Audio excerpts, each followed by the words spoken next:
Hi, my name is Bella. 7 months pregnant, I was dragged by the hair across our backyard, my husband laughing, his friends clapping like I was part of the entertainment. They called it manhood.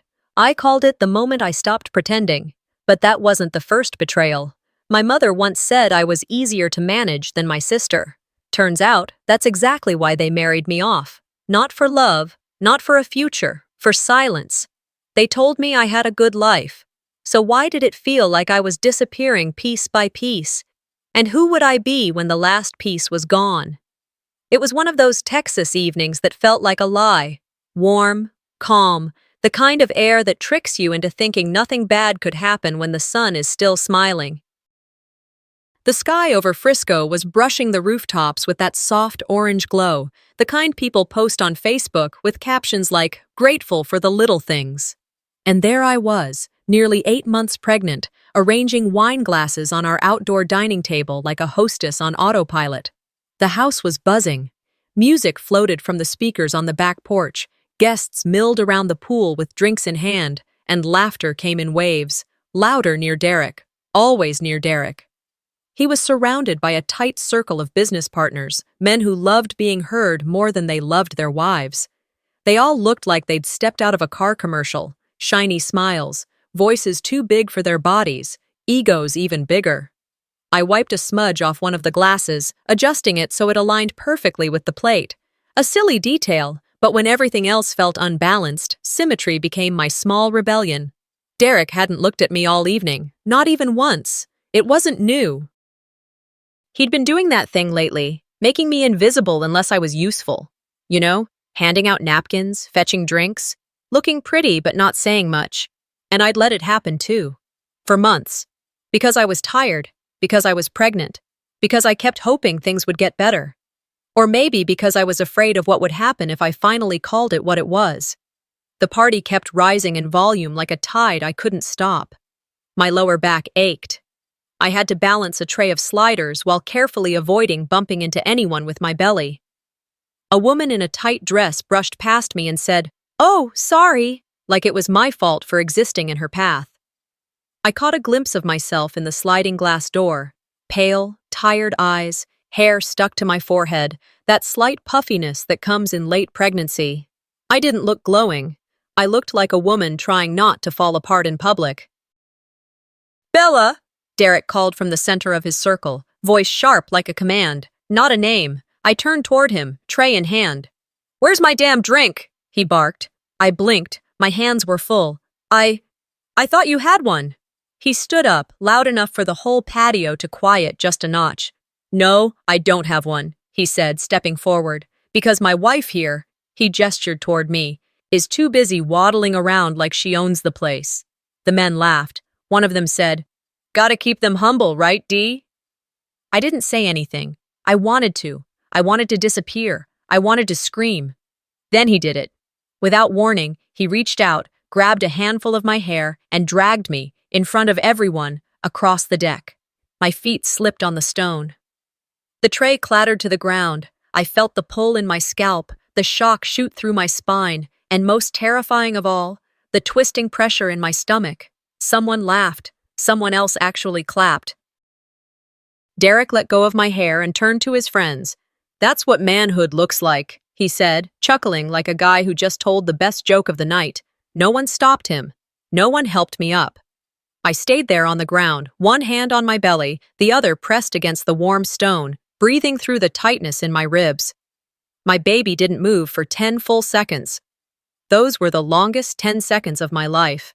When I finally managed to sit up, I saw her, Jessica, Derek's ex-girlfriend from college, standing near the bar. She was wearing a white jumpsuit like she was on some talk show, not at a backyard birthday. Her lips curled into a smirk. "Well," she said, raising her glass, "some women were just built for serving, not speaking." The group chuckled. One man choked on his drink. I looked around. Still, no one said a thing. Not even Derek's mother, who had been standing by the door just moments ago. I pushed myself up slowly, every muscle stiff and angry. My belly felt like it was made of stone. I grabbed the edge of the table for balance and wiped at the wine soaking through my dress. Derek was already pouring himself another drink like nothing happened. He raised his glass and said, "Here's to staying in your lane." And his friends lifted theirs like obedient foot soldiers. I didn't cry. I wouldn't give them that. But I felt something shift inside me, not the baby, something deeper, something older. A voice that had been quiet too long started tapping on the inside of my ribs. "Clean it up. Be quiet. Don't make it worse." That's what my mother's voice used to say in my head. But now, as I bent down and began blotting red wine off the pavers, I said something different, just under my breath, not even audible to the people near me. "It's not the first slap, but maybe it's the last silence." I stood up slowly. My hand instinctively went to my pocket, where I always kept a piece of my daughter's old baby blanket, just a square, soft, worn. I pressed it into my palm like armor. The party moved on like nothing happened, like I was nothing. But I knew better now. They could ignore me, talk over me, laugh at me, but I had finally seen them clearly, every single one of them. And that was the first step. They had power tonight. They wouldn't always. The next morning, after a long, silent night broken only by the occasional creak of the house settling and the steady ache in my lower back, I woke up before the sun. The party had left a mess. Wine stains still bled into the outdoor rug. Empty glasses on the deck table glinted under the porch light. I didn't clean any of it. I couldn't. I moved through the house like a ghost. It felt too quiet after all that noise. But that silence had a weight. It wasn't peace. It was avoidance, denial, the kind of silence that lets things rot underneath fresh paint. I made tea, sat on the couch, stared at the framed photos lining the hallway wall. Me in a white dress, smiling next to Derek. My mother standing tall beside us, proud and pristine in her blue dress. My sister, Maribel, just behind me, beaming too wide for someone who had once called weddings cattle parades for women with no imagination. And it hit me. Not like a punch. Like a slow seep, the way water creeps under floorboards before the mold appears. There was a memory, one I'd boxed away so tightly, I thought I'd lost the key. It was the Sunday before my wedding. Back in San Antonio, I'd come home to grab a few things I'd left at my mother's. Derek was out of town that weekend, his bachelor recharge trip, he called it, though I wasn't sure what kind of men needed to recharge before marrying a woman they claimed to love. I walked in through the back door. No one heard me. I was halfway down the hall when I caught my mother's voice drifting from the kitchen. "I just told Derek not to worry," she said, clear as day. Maribel was too strong-willed anyway. Bella's more cooperative. She listens. That's what he needs. There was a pause. Then came Maribel's voice, lower, annoyed. "He liked me first. You remember that, but he didn't like the questions. He didn't like that I worked late, or that I had my own condo. He said I was exhausting." My mother replied so flatly, it didn't sound cruel, just final. "He needs a wife, not a rival. Bella won't challenge him." I remember standing there, one foot on the hardwood, the other on the rug, feeling like I had just been handed a role in a play I hadn't auditioned for. That was when I understood something no one ever told me out loud. I wasn't the bride they wanted. I was the solution. Back then, I said nothing. I pretended I hadn't heard. That's what I'd been trained to do. Smooth over, smile, swallow. But now, sitting in my living room, belly swollen, bruises still tender, I let myself replay that moment in full, like a film I'd once turned off halfway through because I didn't like how it made me feel. I whispered into the empty room, "You weren't chosen. You were offered." My eyes drifted to a photo of Maribel and me at my bridal shower.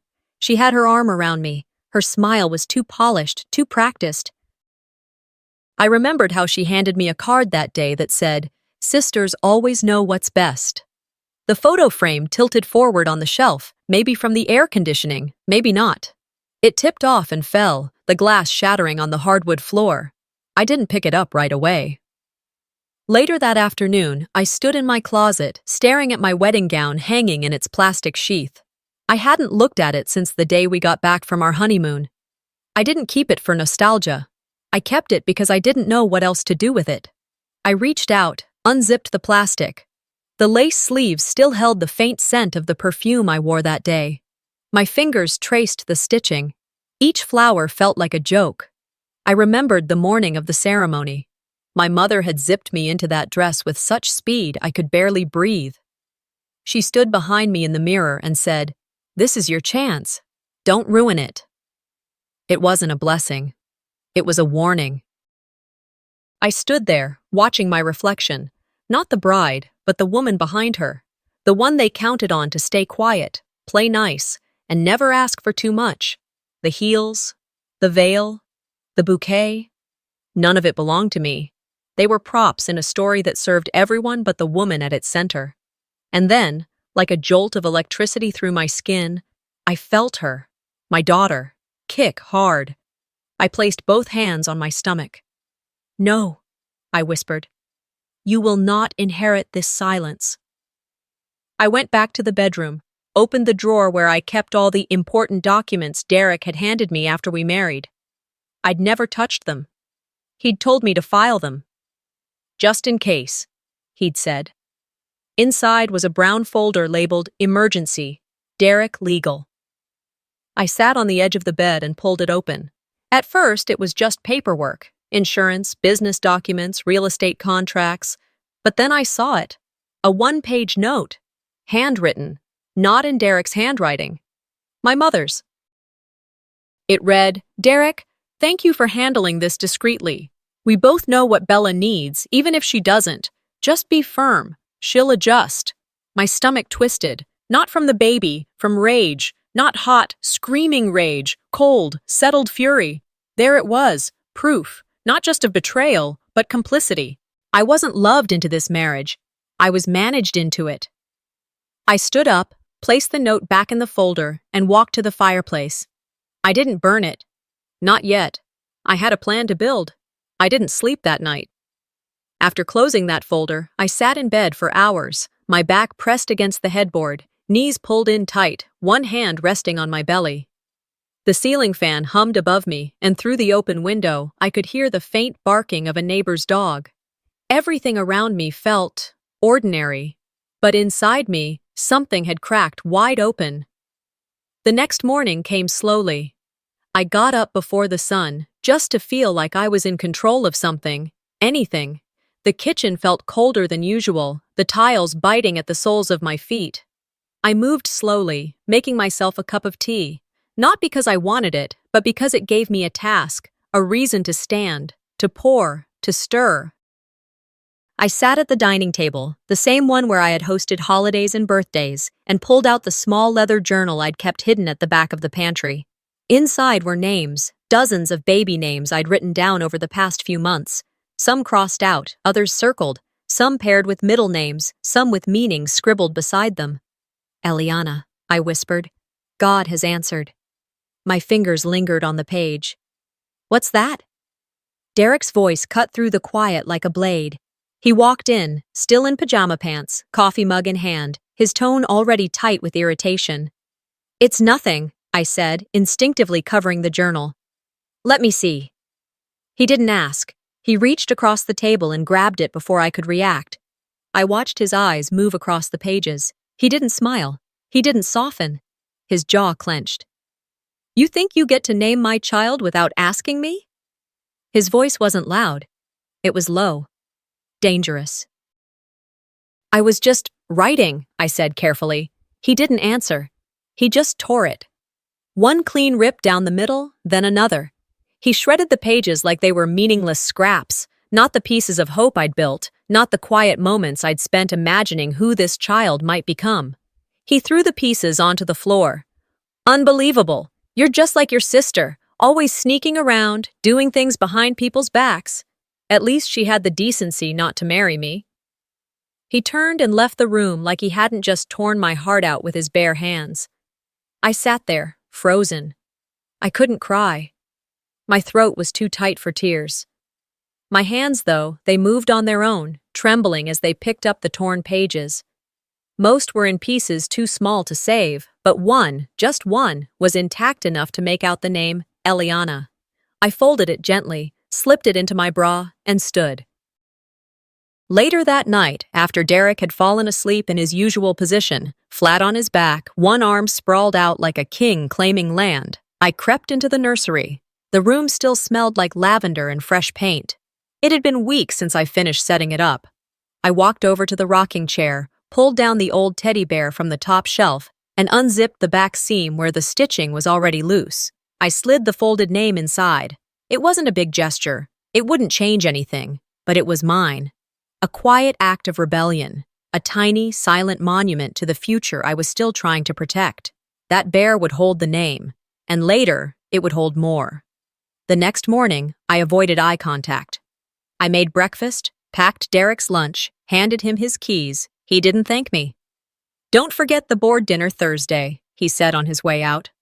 "Of course," I replied, my voice steady. He didn't notice. After he left, I walked into the closet and pulled out the wedding dress box. I hadn't touched it since we moved in. It had lived in the back, behind seasonal clothes and donation bags, just like my dignity. I placed the box on the bed, opened it slowly. The lace was yellowing. The satin beneath it had creases that never quite fell out. I lifted the dress and held it up to the window. It looked smaller than I remembered. And then came the memory, clear, unwelcome.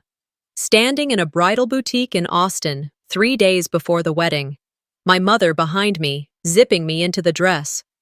"Don't talk too much," she'd said, smoothing the lace over my shoulders. "He hates questions." I remember looking in the mirror and seeing someone I didn't recognize. Someone trying to disappear into silk and flowers and borrowed dreams. My stomach had hurt then too, but not from nerves. From knowing I was stepping into a role someone else had written for me.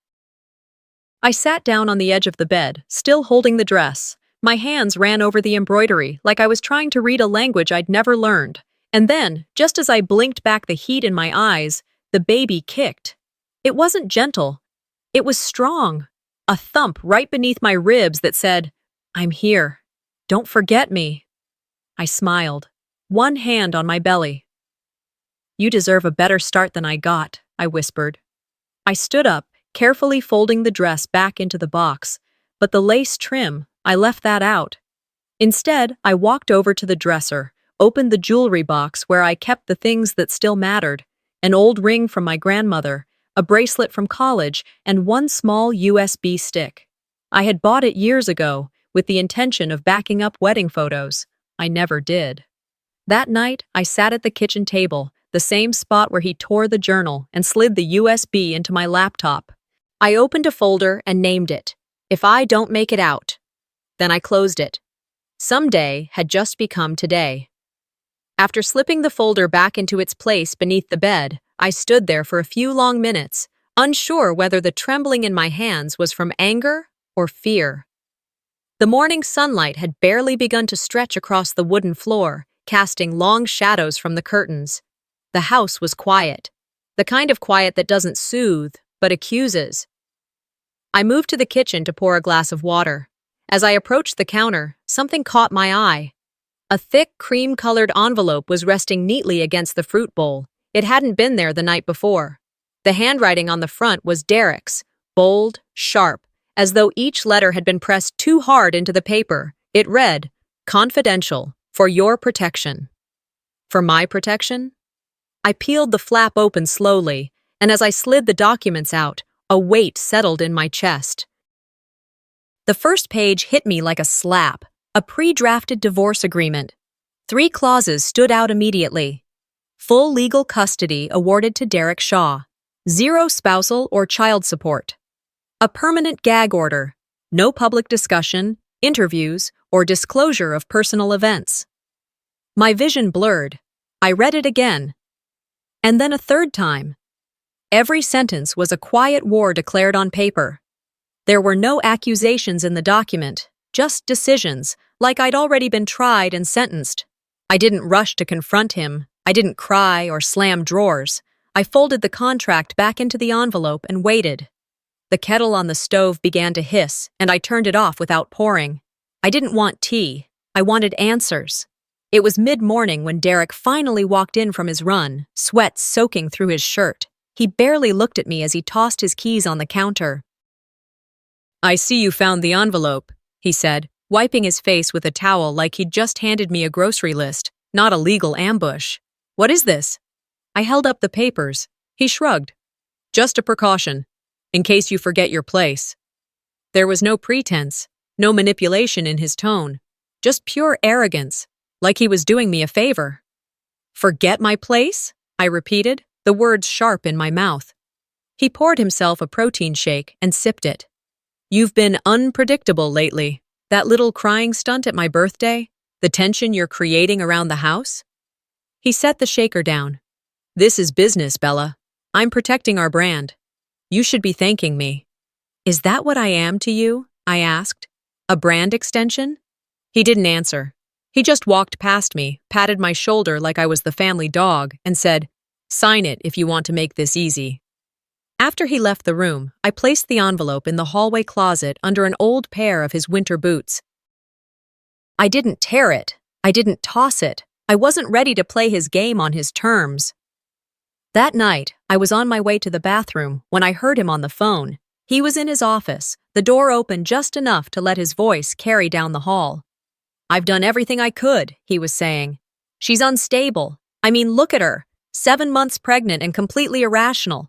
She's not working, she's overly emotional, and she started recording things, I think. There was a pause, then another voice, male, crisp, and rehearsed. We'll shape the narrative. You'll come off as the husband who tried. Family man. Clean. Just keep your tone measured. Derek cleared his throat. Right, like, I tried to get her help, but she wouldn't accept it. I was scared for the baby. Something like that? Perfect, the voice replied. I didn't move. I didn't breathe. I stepped back quietly, returned to our bedroom, and retrieved my phone. I turned on the voice memo app and slipped back into the hallway. I stayed pressed against the wall, just outside the office door, recording every word he rehearsed. Once I had 5 minutes captured, I slipped away, stopped the recording, and sent it to my personal email. When I got back into bed, Derek was already asleep. Lying there, one hand resting on his chest, like nothing in the world could touch him. I stared at the ceiling, the sound of his voice still echoing in my head. Not the words, but the strategy. He was planning his version of the story, grooming it for the public, shaping me into the villain before I even had a chance to defend myself. That was the night something hardened in me. I went into the closet, shut the door, and sat cross-legged with my laptop and that USB drive. I opened a folder and labeled it. For the record, Day 1. I uploaded the recording, added the contract scan, and created a timeline from the day of the party to now. I didn't shake. I didn't cry. For the first time, my anger didn't feel like fear. It felt like power. I sat there for nearly an hour, organizing files, writing notes.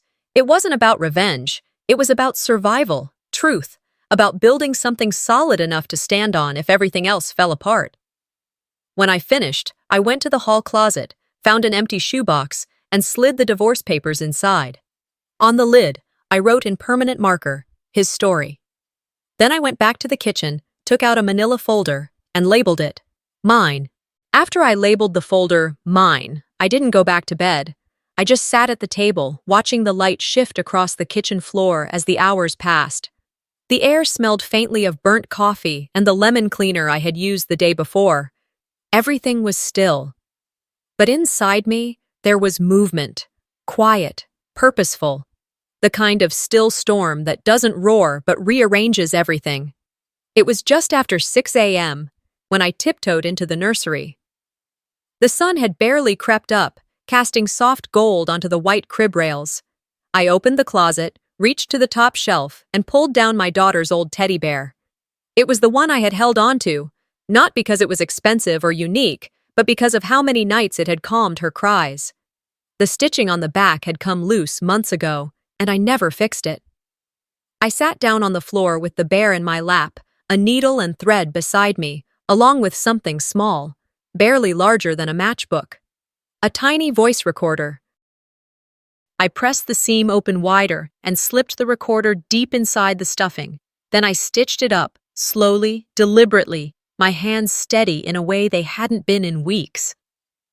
When I finished, I kissed the top of the bear's head, then placed it under the crib, tucked in a small corner behind a basket of folded blankets.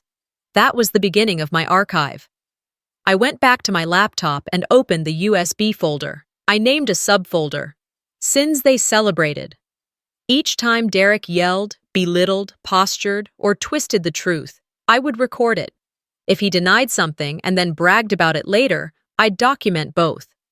I started using a digital timestamp app. I photographed bruises under my makeup, saved screenshots of texts he thought were deleted. He'd forgotten my devices were synced when we first married. It was supposed to be for transparency, he said. Now, it was a paper trail. I stopped arguing. I stopped reacting. I started preparing. Around noon that day, I heard the gate click open. I wasn't expecting anyone, and Derek was at work. I wiped my hands on a towel and opened the front door cautiously. Judith Lyle stood on the porch. Derek's mother hadn't visited in months. The last time she came, it was for a charity gala in Dallas, and she left before dessert. She looked different now, smaller somehow, older. Her hair was pulled back neatly, but her eyes were rimmed red, like she hadn't slept well. "May I come in for a moment?" she asked, her voice almost a whisper. I stepped aside, unsure of what she wanted, but too tired to resist. We sat at the kitchen table. She didn't ask for coffee, didn't comment on the house. She just folded her hands, stared at them, and said, "I should have spoken up a long time ago." I waited. "I stayed silent for Derek's father," she went on, voice flat. "I told myself it was for the family, for Derek, that I was protecting him. But all I did was teach him how to be like the man I once feared." My throat tightened. She looked at me then, and her eyes didn't flinch. "I know what he's doing to you, and to that baby. You don't need to say anything. I see it. I saw it the night of his birthday party. And I said nothing. Again."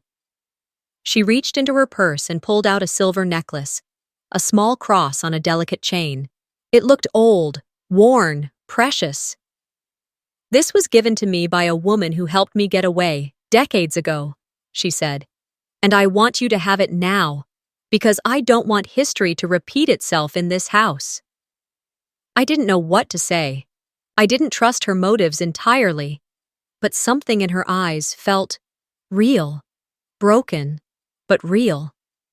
"Protect her," she said softly, sliding the necklace into my palm. "Your daughter deserves better men." When she left, I stood at the door for a while, the chain clutched in my hand, the metal warm from her skin. That night, when the house had settled and Derek was asleep, I sat on the closet floor again and opened the recorder app. I pressed record. "My name is Bella Shaw," I began in a steady voice, "and this is the truth he doesn't want told." I detailed the birthday party, what he said, how he dragged me. I named names, described the faces of the people who laughed, the sound of the glass hitting the stone, the pause in the room that turned into applause. I listed the date, the time, the weather. I didn't cry. I recorded every detail like I was building a timeline not for me, but for someone else. Someone who might need it when I couldn't speak. Maybe a judge, maybe my daughter. When I stopped the recording, I saved it with the file name, Entry 1. The next day, I continued. I set up a routine. Mornings were for gathering evidence, afternoons for documenting it, evenings for listening, watching, staying alert. Every time Derek slipped, bragged, barked orders, made veiled threats, I logged it. One night, after he slammed a door hard enough to rattle the hallway mirror, I went to the bathroom and lifted my shirt. There was no bruise, but the tension lived in my spine. I snapped a photo anyway. I emailed it to myself. Subject line, preemptive. It became my job, my silent profession. One I never asked for, but committed to fully. Every silent moment I had once swallowed turned into a seed of strategy. And when I finally felt like I had enough, just enough to feel like the truth could stand on its own, I went into the nursery and pulled out the teddy bear. I sat on the floor, placed the bear in my lap, and laid the old baby blanket beside it. It was the same one I had tucked into my pocket the night he dragged me, the same one I gripped when no one stood up for me. Now it rested beside the one object in this house that held my voice. Derek saw the bear every day. He never noticed, and that, I realized, was the clearest metaphor of all. He saw what he wanted to see, but I was no longer hiding. The morning it happened, I woke to the sound of my phone vibrating against the nightstand. I rubbed my eyes, the room still dark, though I could hear birds chirping outside, the early summer rhythm of our Frisco neighborhood beginning to stir. When I finally looked at the screen, I had 14 notifications, Facebook messages, missed calls, 2 texts from my old coworker, Natalie. One of them read, "Is that you?" I sat up slowly, heart thudding. I tapped on the first message and followed the link. The video opened with muffled voices, shaky footage. But the sound was clear enough, Derek's voice booming over laughter, then my own scream as he yanked me by the hair. I felt my breath catch in my throat. I knew the clip. I'd recorded it, but I hadn't shared it. Not yet. It had been buried deep inside the teddy bear, labeled and saved on the USB. I never intended to release it, not until I was ready. And yet, there it was, on a local parenting Facebook group. 37 comments in less than an hour. I scrolled through them slowly. Heartbreaking. This man is a monster. Someone call the cops. And then, is this Bella Shaw, the Derek Shaw's wife? That last one made my stomach clench. I didn't answer any messages. I didn't respond to the video. I didn't even get out of bed right away. I sat there, my hand over my belly, the baby shifting gently inside me, as if she, too, was aware the walls had started moving. Downstairs, I heard Derek's footsteps returning from his morning run. His sneakers squeaked against the tile, followed by the usual shuffle as he poured water into the blender for his protein shake. I stayed upstairs. 10 minutes passed, then 20. Finally, I heard the stomp. He came up the stairs fast. Too fast. My bedroom door burst open, the door handle slamming into the wall. "What the hell did you do?" His voice was sharp, loud enough to make me flinch. "I didn't post anything," I said, calmly. "I don't know who did." He stared at me, breathing hard, chest rising and falling. "You're telling me someone just found that file and uploaded it? Come on, Bella, don't play games." "I'm not," I said, keeping my voice steady. "But it's out there now." "Delete it."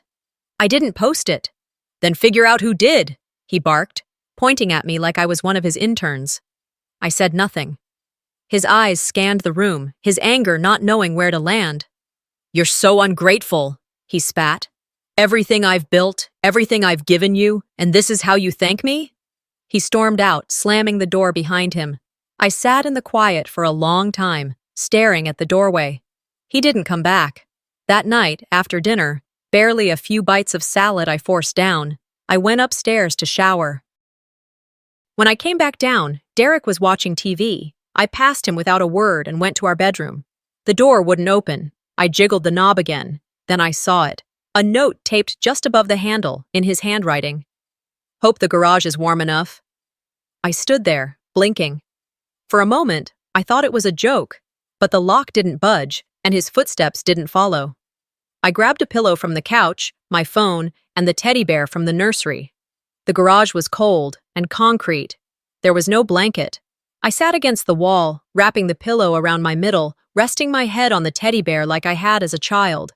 It felt ironic, comfort from something meant for someone else, and still, I didn't cry. Instead, I opened the voice memo app and pressed record. "June 18th, I whispered. "Locked out, sleeping in the garage, no explanation. Note on the door. Voice calm all day until the video hit. Then rage. Pattern consistent. I stopped the recording and emailed it to myself. Subject line, control escalation, media leak aftermath. I lay back, eyes on the exposed beams of the garage ceiling. He wasn't trying to scare me. He was trying to erase me. The next morning, I climbed back into the house around 5:30 before he woke up. I placed the teddy bear back in its spot, made coffee like nothing happened, and packed his lunch. He didn't say a word when he left for work. But I saw the look, the glance over his shoulder, the slight pause. He was gauging me, waiting to see if I'd flinch, if I'd fold. I didn't. Later that afternoon, as I walked to the mailbox, a neighbor I barely knew, Sandra, 2 houses down, was watering her plants. She called out gently, "Bella?" I turned. She walked over, casually, holding a small yellow post-it between her fingers. She handed it to me with a nod and walked away. Written in simple block letters were 5 words. "If you ever need help." I folded it, placed it in my pocket, and went back inside. I didn't know who posted the video, maybe Judith, maybe one of the guests with a conscience, maybe God, if he was watching closely enough. It didn't matter. The truth was no longer buried. The cracks were starting to show in Derek's perfect world, and I wasn't hiding behind anything anymore, not even a stuffed bear. The knock came just after 7. Not a frantic bang, not even aggressive, just sharp and official. The kind of knock that doesn't need to be loud to change your day completely. I had just finished brushing Nora's hair when it came. She was sitting in my lap in her pajamas, humming to herself, unaware that the world beyond our front door was stirring with something far heavier. I opened the door, and there they were, 2 officers in navy blue uniforms. 1 man, 1 woman. Their expressions were neutral, but there was a layer beneath that, one I recognized. The look people give when they're trying not to appear shocked. "Good morning, ma'am," the male officer said, adjusting his radio. "We received a call about a possible domestic disturbance. Are you Bella Shaw?" I glanced over my shoulder. Derek's car was gone. He'd left an hour earlier. Early meeting, he claimed. I stepped outside, closing the door just enough to muffle Nora's voice inside. "Yes," I said, keeping my hands still at my sides.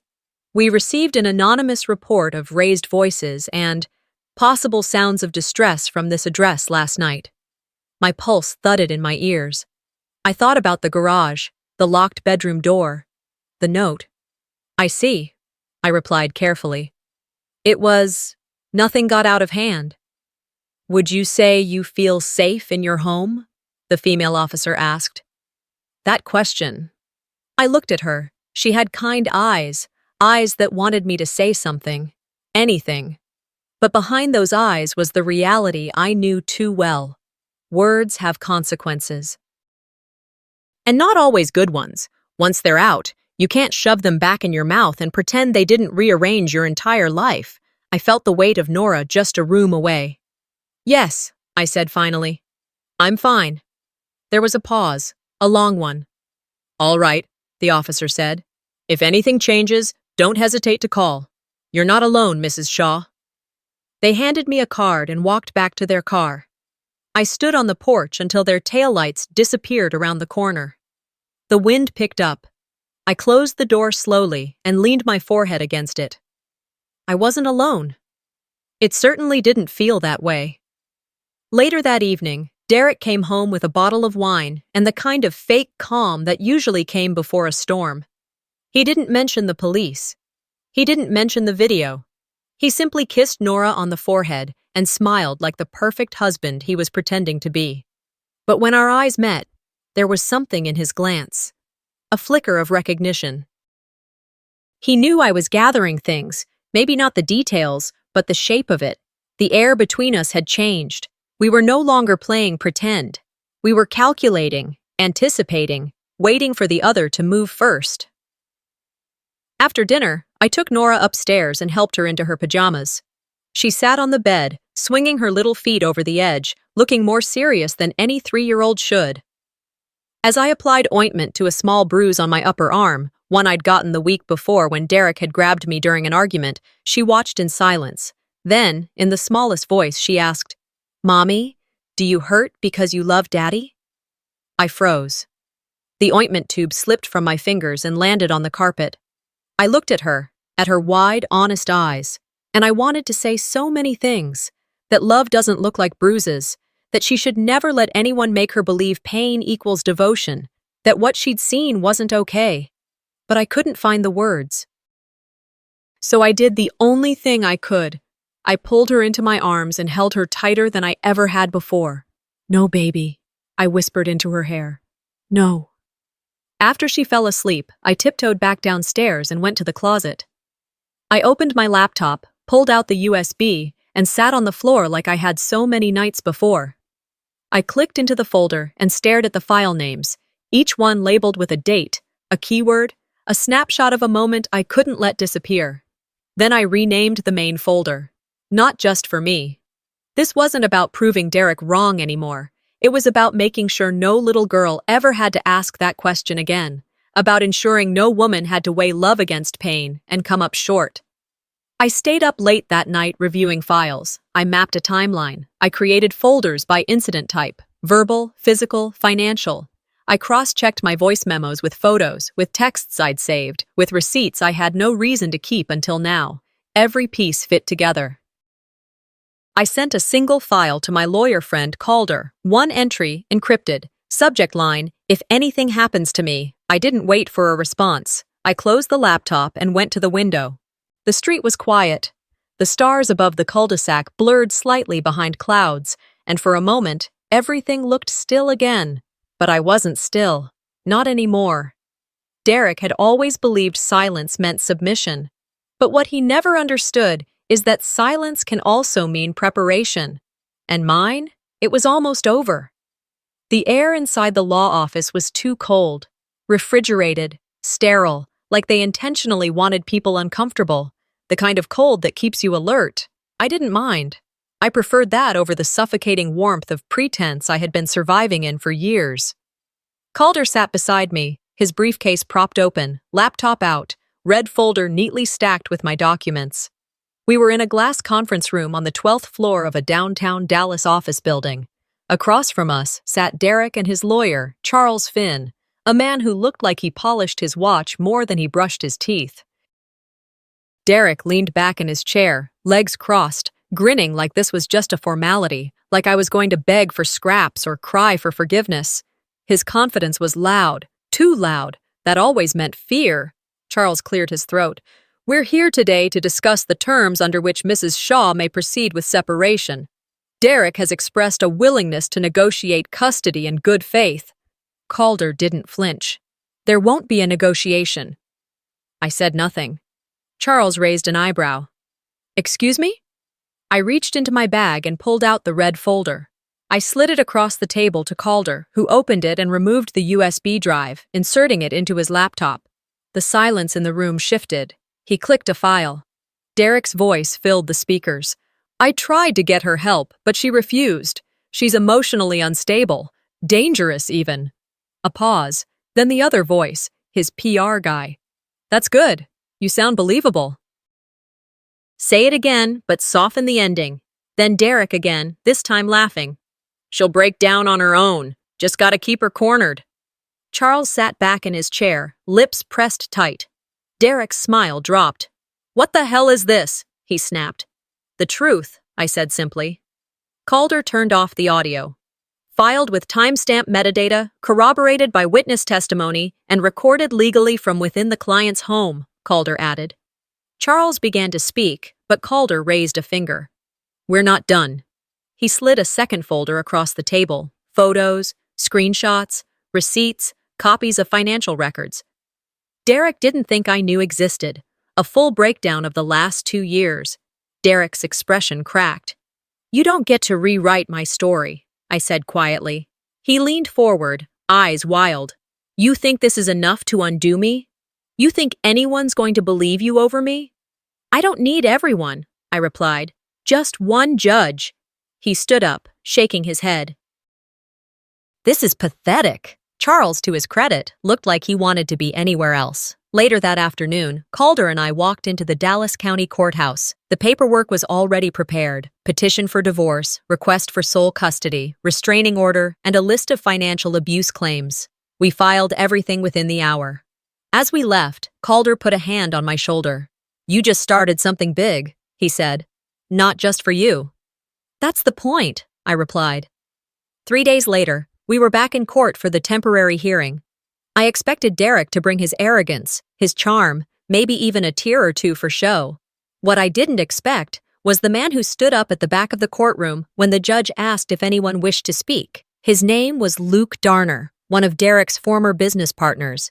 I hadn't seen him in almost a year. The last time we crossed paths, he was drinking bourbon with Derek and laughing about something crude I'd long forgotten. "Your Honor," Luke said, clearing his throat, "I was present at Mr. Shaw's birthday party. I saw him drag Mrs. Shaw across the patio. I heard the things he said. I have video footage, unedited, and I'm willing to submit it to the court. The courtroom stilled. Even the judge blinked. Derek stiffened, jaw clenching. Luke looked directly at me. I was one of them once. One of the guys who laughed, who clapped. I'm not proud of that, but I'm done clapping for monsters. The judge nodded slowly. Noted, Mr. Darner. We will allow the evidence. Outside the courthouse, the sky was clear. The heat hadn't hit yet, and the air smelled like the first signs of summer. Calder was still packing up when my phone buzzed. A friend from Frisco had sent me a link. The headline read, Local real estate mogul under fire for alleged abuse. Sources confirm evidence submitted in court. I scrolled through the comments. We believe you, Bella. She's not the one who should be ashamed. I knew something was off about that guy. Derek's photo was right there, under a grainy freeze frame of the video. He once told me silence was strength. But now, silence belonged to him. By the time the judge's gavel struck that final beat in the courtroom, it was as if the last brick of the wall Derek had built around my life crumbled in silence. The ruling was swift, surgical. Sole custody, granted to me. Restraining order, approved, effective immediately. Financial compensation, frozen accounts pending investigation, business licenses, flagged for compliance and investigation. Derek didn't look at me when he left the courtroom, but I looked at him, really looked, for the first time in years. There was no thunder, no shattering, just a man who was suddenly so small, stripped of his certainty, his entourage, his tailored power. He passed the reporters without a word, cameras flashing around his face like fireflies no longer interested in the light. I stepped outside into the early morning chill and took a deep breath. It was the first time in a long time I inhaled without feeling something sit on my chest. 2 weeks later, I stood under a flickering fluorescent light in a modest office space tucked between a laundromat and a dental clinic. The sign on the glass door read, The Second Voice Foundation. Inside, there were 2 rooms, bare but clean. A couch someone had donated, a coffee pot, a whiteboard with quotes written in marker. You are not your scars. You are your survival. A woman sat in the corner, arms wrapped tightly around a baby with a bruise on her cheek. A trash bag sat at her feet, filled with clothes. I sat down across from her and gently offered a bottle of water. You don't have to say anything, I told her. But if you want to talk, I'm here. I know. She looked up slowly. Her eyes were the same kind I saw in the mirror for years, afraid, ashamed, unsure if speaking would set her free or set her on fire. I was you once, I added, and I meant it. That afternoon, I drove to a local women's leadership summit in Fort Worth. I had been invited to speak, 15 minutes on stage, a microphone, a projector screen, a crowd. I didn't write anything down. I stood on that stage in jeans and a navy blouse, no makeup, no jewelry, aside from the silver cross Judith had given me, the one that somehow still carried warmth. I looked at the faces in the crowd, women of all ages, some with tears already brimming, some crossing their arms like they needed permission to believe this mattered. My name is Bella Shaw, I began. For years I was told silence was survival, that being a good wife meant swallowing pain and smiling through the bruises, that if I didn't fight, it wasn't real. I paused, until one night when my daughter asked me, Mommy, do you hurt because you love Daddy? And I realized the lie I was living was becoming her truth. I turned to the screen behind me and clicked the remote. Up came a timeline, file names, screenshots, brief, non-graphic snippets of recordings, not the trauma, but the proof, the power in documentation, in remembering. Then I clicked the final clip, a short video of Nora, recorded just last week in our kitchen, her voice giggling over the sound of clinking dishes. Mommy, I'm proud of you. The room was quiet when the screen went dark. No applause at first, just stillness. And then, one by one, hands rose to clap. Not loud. Not thunderous, just sincere.